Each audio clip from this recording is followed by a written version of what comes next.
Barakati Yahweh, Barakati Yahushai, Barakati Yahweh, Barakati Yahushai, Barakati Yahweh, Barakati Yahweh, Ba'ashem Yahushai, Ba'ashem, Chalakudash, the belongs to the apostles and the elders of Great Millstone True Well.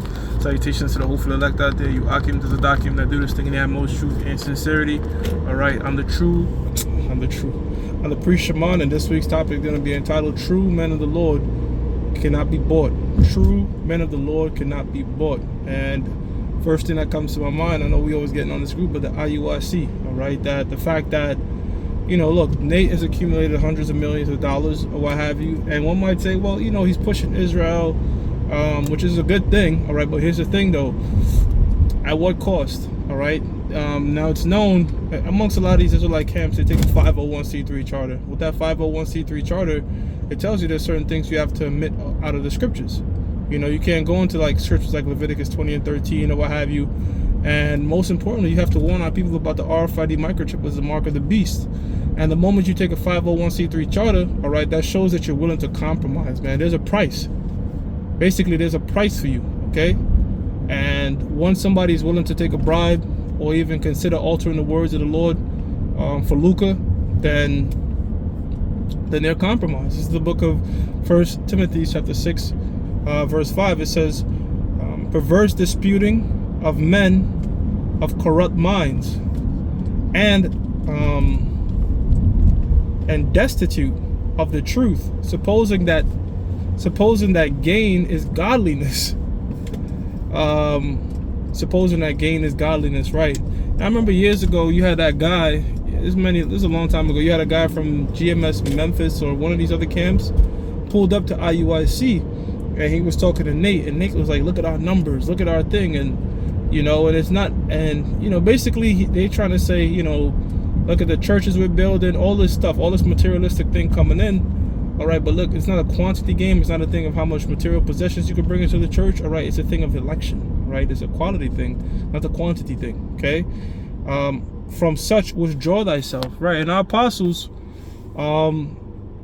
I know firsthand, all right, I see the apostles every week, Lord will, week in, week out. There's no price there. There's no, look, man, we use money to get, you know, scriptures tell you money is answer all things and money is a defense, all right? We're not anti-money, but we don't fall into the love of money, wherein we put it before the gospel, put it before the truth, you know? And some of these camps are doing shit like that, man, all right? You know, as much as we get on the IUIC about how they do this thing, like, you know, gathering together with women and all that, you know, bring our wives together and all that, gather our wives together and all that BS and shit like that. I'm like, the scriptures are saying, you know, you're not supposed to be mingling with another man's woman like that, man. All right, coming together and all that. But guess what? They do that because that leads to more numbers, man. It's a numbers fucking game with these guys, because the more numbers, all right, the more money. It says, but 1 Timothy 6 and 6, but godliness with contentment is great gain. Right, so be ye content. You know, the Most High give us our daily bread. Now, if a brother get a little surplus, hey, that's a blessing too. But we understand that there's going to be ups and downs, all right? And we're not going to compromise, all right, the truth for no fucking FRN, man.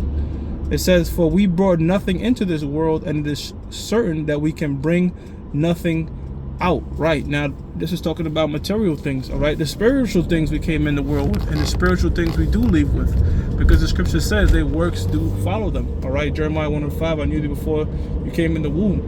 So the spiritual treasures, this true gold and silver, the knowledge, that's what we're storing the hell up, all right? Every other thing is gonna perish, man, all right? It's gonna, look at all these different societies that then rise and fell, you know? And the riches you had back in your past life, you don't have it now, right? So the truth is most important above all things.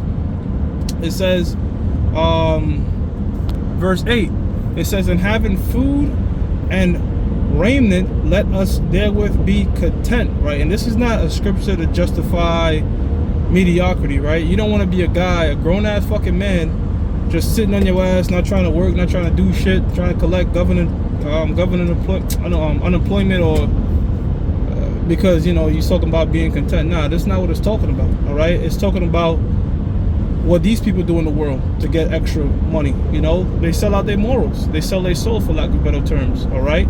They succeed to succeed, you know. And guess what? That even falls in this Israelite thing of ours, man. You got guys like Bubblers, you got guys like Johanna, you got guys like Nate, the IUIC, all right? They're numbers and money. That's what them guys is about, man. All right?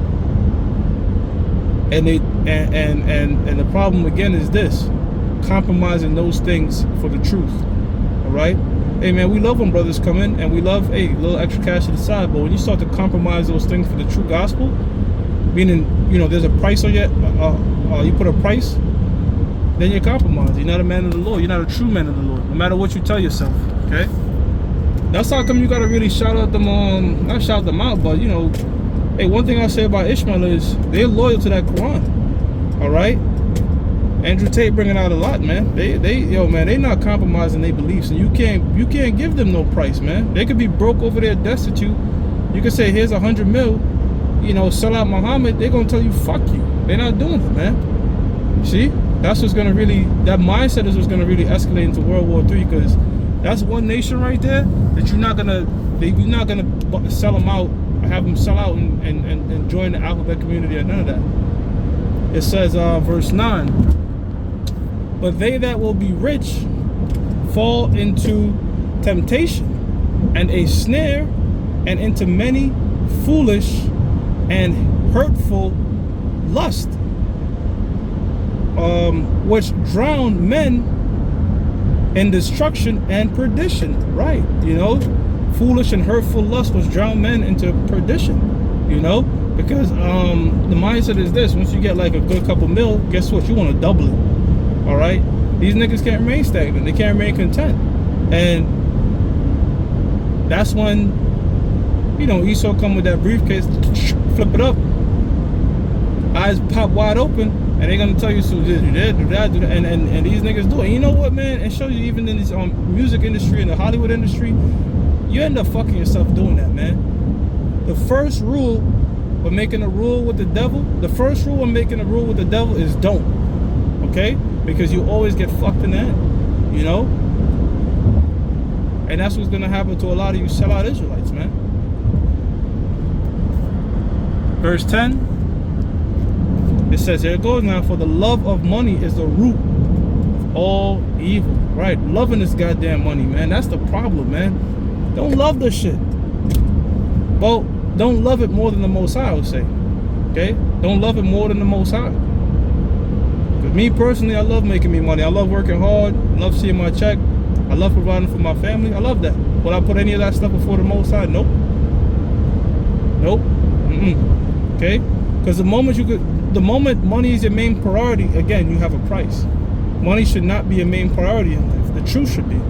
Okay? It's a priority. Shit, you gotta eat and have a roof over your head, but it shouldn't be the main number one thing. Numero uno. Shouldn't be. Alright? Alright, let me go down to verse 12. It says, which while some coveted after, have erred from the faith. So that thing was going on back then, man. Sellouts ain't nothing new. Sellouts been around since forever, man. Alright? It says, and pierced themselves through with many sorrows. Right? Took on more pain themselves with many sorrows, man. Because again, they only seeing what's in front of them. They only see the short-term gains in front of them, but don't see the long-term effects of their actions. You see? And that's the problem. So to all them Israelites out there that took that bag, took that purse, all right, compromised the doctrine for some fucking money, you're gonna get yours. Okay? And that's another thing too. Like, if your whole thing is money, guess what? The RFID microchip is coming. Are you willing then to? We already know some of these camps is teaching us that it's not the RFID. That the RFID microchip is not the mark of the beast. Why? Because the scriptures tell you you're not going to be able to buy or sell without that, man. But they want to continue buying and selling. They want to continue spending that money they made, man. This is the book of Exodus chapter 2, verse 21. It says, and Moses was content to dwell with the man, and he gave Moses Zipporah, and his daughter. Now, this is the story of how Moses went to Gershom, right? And he was content there. Now, guess what? Moses was a wealthy man. He was a son of a king, man, all right? Adopted son of a king. This is the book of Hebrews 11:24 says, by faith, Moses, when he was come to years, refused to be called the son of Pharaoh's daughter, choosing rather to suffer affliction with the people of the Most High than to enjoy the pleasures of sin for a season. So he ain't sell out. He was content. He gave up all the riches, all right, and was content because he wanted to put the Most High first, and that's who the Most High was dealing with, man.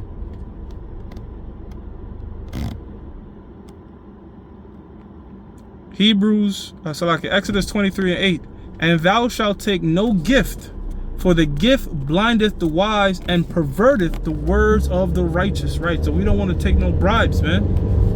Do not want to take any bribes. Okay, the men of the Lord should not be able to be bought out. See? Alright, so with that, I'm going to give all praises to Yahweh, Ba'ashim Yahweh Shah, Ba'ashim Rachakodash, that belongs to the apostles and the elders of Great Millstone with true well.